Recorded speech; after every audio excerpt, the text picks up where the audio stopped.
النصر نام۔ پہلی آیت اذا جاء نصر اللہ کے لفظ نصر کو اس سورہ کا نام قرار دیا گیا ہے۔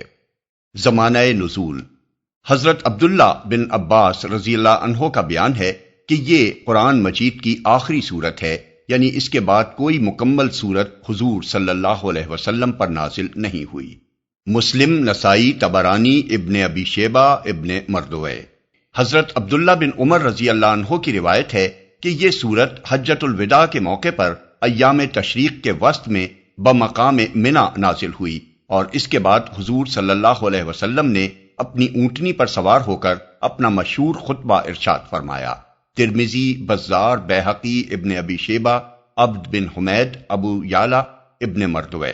بیہقی نے کتاب الحج میں حضرت سرہ بنت بنہان کی روایت سے حضور صلی اللہ علیہ وسلم کا وہ خطبہ نقل کیا ہے جو آپ نے اس موقع پر ارشاد فرمایا تھا۔ وہ کہتی ہیں کہ میں نے حجۃ الوداع میں حضور صلی اللہ علیہ وسلم کو یہ فرماتے سنا کہ لوگوں جانتے ہو کہ یہ کون سا دن ہے؟ لوگوں نے عرض کیا اللہ اور اس کے رسول کو زیادہ علم ہے۔ فرمایا یہ ایام تشریق کے بیچ کا دن ہے۔ پھر آپ نے پوچھا جانتے ہو یہ کون سا مقام ہے؟ لوگوں نے عرض کیا اللہ اور اس کے رسول کو زیادہ علم ہے۔ فرمایا یہ مشعر حرام ہے۔ پھر حضور صلی اللہ علیہ وسلم نے فرمایا میں نہیں جانتا، شاید اس کے بعد میں تم سے نہ مل سکوں۔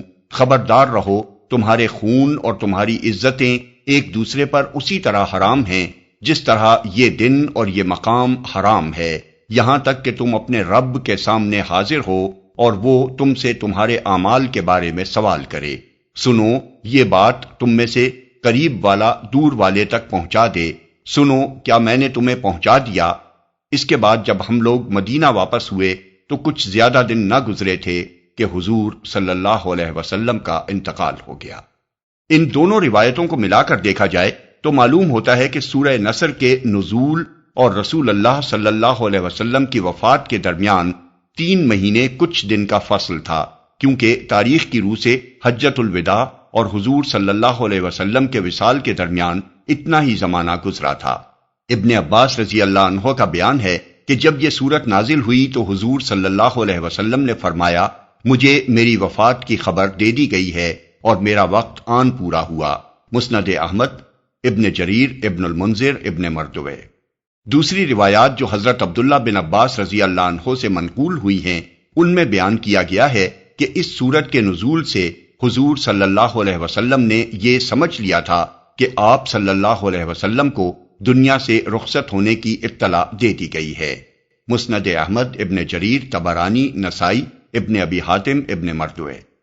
موضوع اور مضمون جیسا کہ مندرجہ بالا روایات سے معلوم ہوتا ہے، اس سورہ میں اللہ تعالیٰ نے رسول اللہ صلی اللہ علیہ وسلم کو یہ بتا دیا تھا کہ جب عرب میں اسلام کی فتح مکمل ہو جائے اور لوگ اللہ کے دین میں فوج در فوج داخل ہونے لگیں تو اس کے معنی یہ ہیں کہ وہ کام مکمل ہو گیا جس کے لیے آپ دنیا میں بھیجے گئے تھے۔ اس کے بعد آپ کو حکم دیا گیا کہ آپ اللہ کی حمد اور اس کی تسبیح کرنے میں مشغول ہو جائیں کہ اس کے فضل سے آپ اتنا بڑا کام انجام دینے میں کامیاب ہوئے، اور اس سے دعا کریں کہ اس خدمت کی انجام دہی میں جو بھول چوک یا کوتاہی بھی آپ سے ہوئی ہو اسے وہ معاف فرما دے۔ حضرت عائشہ رضی اللہ عنہا فرماتی ہیں کہ رسول اللہ صلی اللہ علیہ وسلم اپنی وفات سے پہلے سبحانک اللہم و بحمدک استغفرک و اتوب الیک۔ بعض روایات میں یہ الفاظ یہ ہیں سبحان اللہ و بحمدہ استغفر اللہ و اتوب الیہ، کثرت سے پڑھا کرتے تھے۔ میں نے عرض کیا یا رسول اللہ یہ کیسے کلمات ہیں جو آپ نے اب پڑھنے شروع کر دیے ہیں؟ فرمایا میرے لیے ایک علامت مقرر کر دی گئی ہے کہ جب میں اسے دیکھوں تو یہ الفاظ کہا کروں، اور وہ ہے اذا جاء نصر اللہ والفتح۔ مسند احمد، مسلم، ابن جریر، ابن المنذر، ابن مردوے۔ ابن عباس رضی اللہ عنہ کا بیان ہے کہ اس سورت کے نازل ہونے کے بعد رسول اللہ صلی اللہ علیہ وسلم آخرت کے لیے محنت و ریاضت کرنے میں اس قدر شدت کے ساتھ مشغول ہو گئے جتنے اس سے پہلے کبھی نہ ہوئے تھے۔ نسائی، طبرانی، ابن ابی حاتم، ابن مردوے۔ بسم اللہ الرحمن الرحیم۔ شروع اللہ کے نام سے جو رحمان و رحیم ہے۔ إذا جاء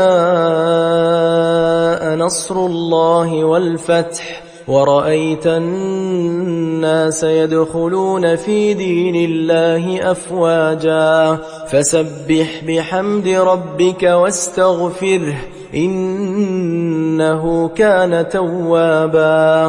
جب اللہ کی مدد آ جائے اور فتح نصیب ہو جائے، اور اے نبی تم دیکھ لو کہ لوگ فوج در فوج اللہ کے دین میں داخل ہو رہے ہیں، تو اپنے رب کی حمد کے ساتھ اس کی تسبیح کرو اور اس سے مغفرت کی دعا مانگو، بے شک وہ بڑا توبہ قبول کرنے والا ہے۔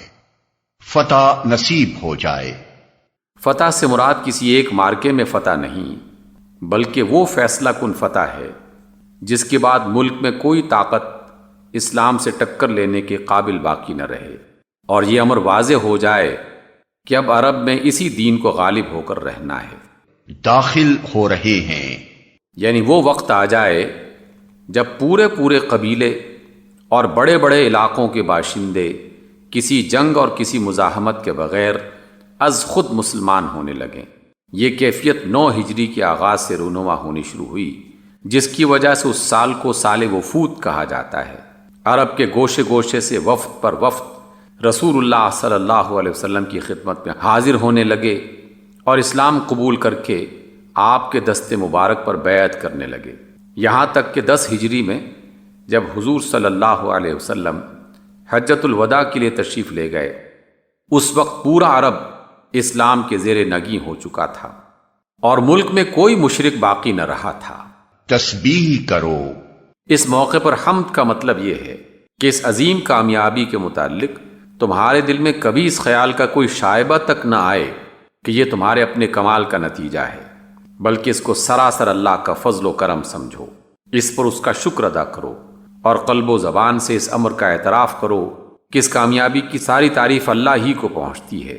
اور تسبیح کا مطلب یہ ہے کہ اللہ کو اس سے پاک اور منزہ قرار دو کہ اس کے کلمے کا بلند ہونا تمہاری کسی سعی و کوشش کا محتاج یا اس پر منحصر تھا، اس کے برعکس تمہارا دل اس یقین سے لبریز رہے کہ تمہاری سعی و کوشش کی کامیابی اللہ کی تائید و نصرت پر منحصر تھی۔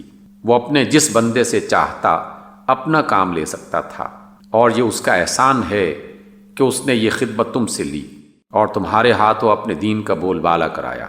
مغفرت کی دعا مانگو، یعنی اپنے رب سے دعا مانگو کہ جو خدمت اس نے تمہارے سپرد کی تھی اس کو انجام دینے میں تم سے جو بھول چوک یا کوتاہی بھی ہوئی ہو اس سے چشم پوشی اور درگزر فرمائے۔ یہ ہے وہ ادب جو اسلام میں بندے کو سکھایا گیا ہے۔ صدق اللہ العظیم۔